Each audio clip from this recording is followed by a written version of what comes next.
சாய்ராம். அன்பு குழந்தையே, வாழ்க்கையில் நீ வாழும் பொருட்டே உன்னை சுற்றி எத்தனை பேர் இருக்கிறார்கள் என்பதை உணர்வாய்.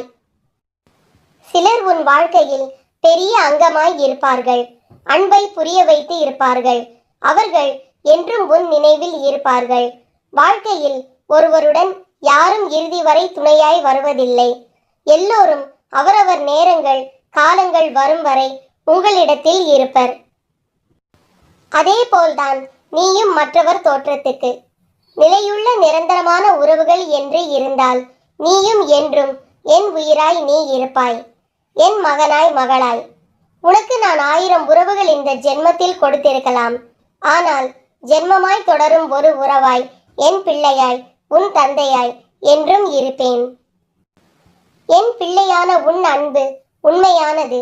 தூய்மையான பக்தியுடன், நம்பிக்கையுடன், விசுவாசத்துடன் என்னை நோக்கி வணங்கிய மறுகணமே உன் கண் முன் உனக்கு காட்சியளித்தேன். இப்போது மந்தம் நிறைந்த மனநிலையில் இருக்கிறாய். அது உன் தவறு அல்ல. அது உன்னுடைய நேரம் காலம். அதை தகர்த்தெறிய வேண்டும் என்றால் சாயி என்று அழை. உன் மந்தமான மனநிலையை நான் தகர்த்தெறிவேன். அனைத்தும் சரியாகிவிடும். எதற்கும் கலங்காதே, அஞ்சாதே. நான் உன்னை கவனித்து வருகிறேன். ஏதோ பெரிதாக நடந்தது போல் யோசித்துக் கொண்டிருக்கிறாய். அப்படி என்ன நேர்ந்தது? நீ அதை சொல்ல தயங்கினாலும் நான் அறிவேன். தயவு செய்து தேவையில்லாமல் யோசித்துக் கொண்டிருக்காதே. கவலைகளுக்கு இடம் தராதே. ஏற்ற தாழ்வுகள் இல்லை என்றால் நீ வாழும் வாழ்க்கைக்கு ஒரு அர்த்தமும் இருக்காது. மனதில் பக்குவமும் தைரியமும் இருந்துவிட்டால் நீந்திக் கொண்டு வந்துவிடலாம். நீயோ இவை அனைத்தையும் கடந்து வந்து விட்டாய். நீ எனது செல்ல பிள்ளை. உன்னை கண்டிப்பதற்கு எனக்கு மட்டும்தான் உரிமை இருக்கிறது. கவலைப்படாமல் இரு. என்னை தாண்டி, என்னை மீறி எதுவும் நடக்க விடமாட்டேன். எனது அனுமதி இன்றி எவரும் உன்னை நெருங்க விடமாட்டேன். நான் இருக்கிறேன். தைரியமாக இரு. தன்னம்பிக்கையோடு இரு. கெடுதல் நடப்பதற்கு இடம் கொடுத்து விட்டால் பிறகு நான் எதற்கு தண்டத்திற்காயிருக்கிறேன்? கலங்காதே. எந்த சூழ்நிலையிலும் நான் உன்னை கைவிட மாட்டேன். உன்னை பாதுகாப்பேன்.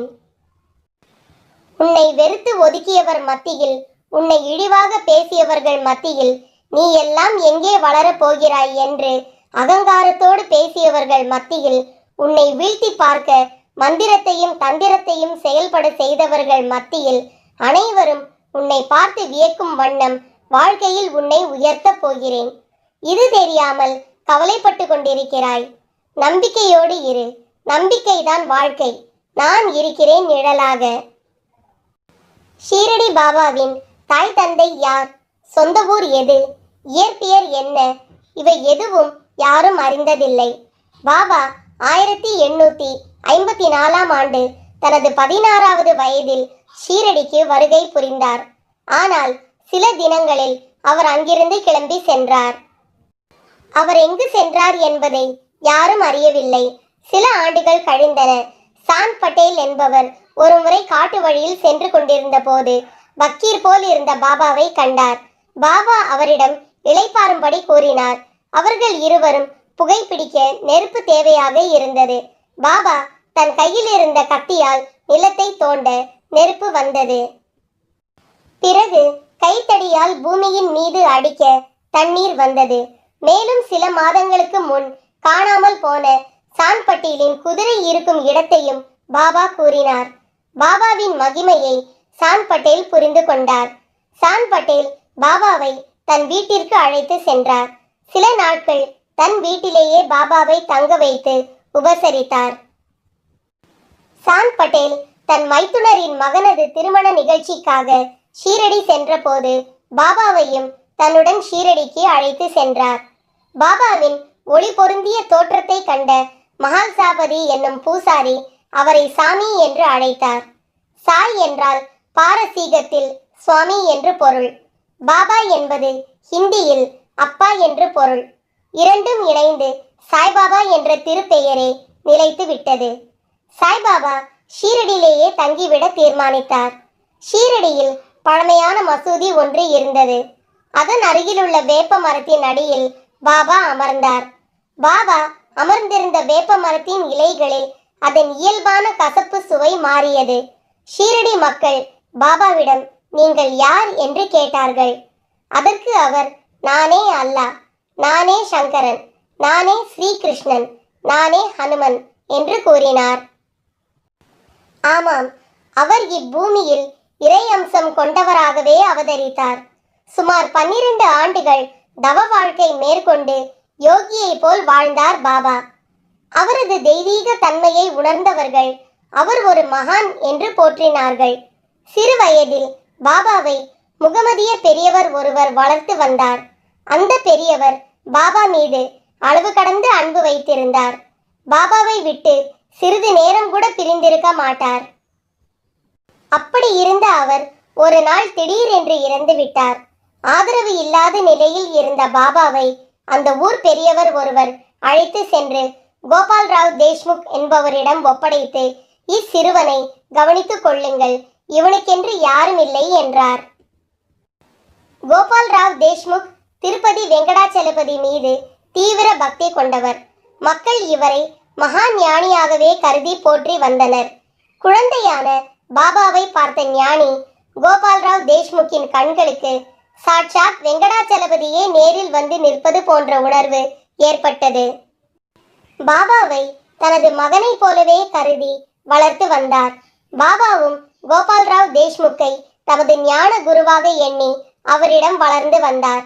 பாபா ஆன்மீக குருவாக ஏற்றுக்கொண்ட கோபால்ராவ் தேஷ்முக் தீவிர ஏழுமலையான் பக்தர். அதனால் பாபாவிற்கு குரு அருளுடன் வெங்கடேச பெருமானின் அருளும் கிடைத்தது. குருவும் சீடனும் மிகவும் அன்புடனும் மதிப்புடனும் மரியாதையுடனும் பேரும் புகழுடனும் இருந்து வந்தது அங்குள்ள சிலருக்கு பிடிக்கவில்லை. அதனால் பொறாமை கொண்டனர்.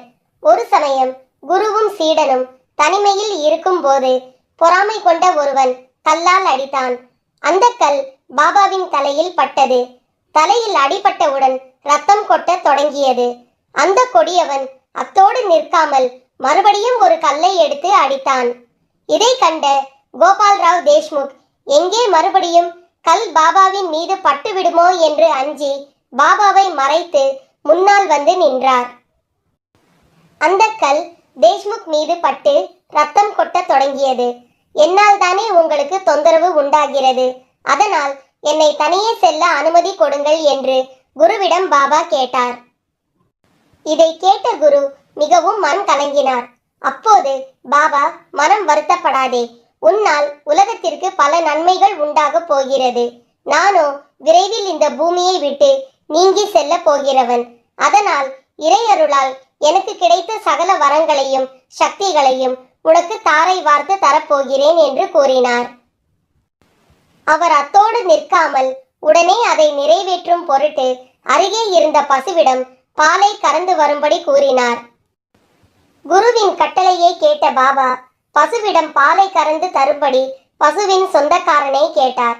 ஐயா, இப்பசு மலட்டு பசு, இதுவரை கன்று ஈனவே இல்லை, ஆனபடியால் இது பால் கறக்காது என்று சொன்னான் பசுவுக்கு சொந்தக்காரன். இதை கேட்ட பாபா அவனையும் அவனது பசுவையும் குருவிடம் அழைத்து சென்றார். குரு பசுவின் மடியில் கை வைத்து தடவி கொடுத்தார். என்ன ஆச்சரியம்! மடியில் கை வைத்தவுடன் பால் அதிக அளவில் சுரந்து வந்தது. பாபா பாலை கொண்டு வந்து குருவிடம் கொடுத்தார்.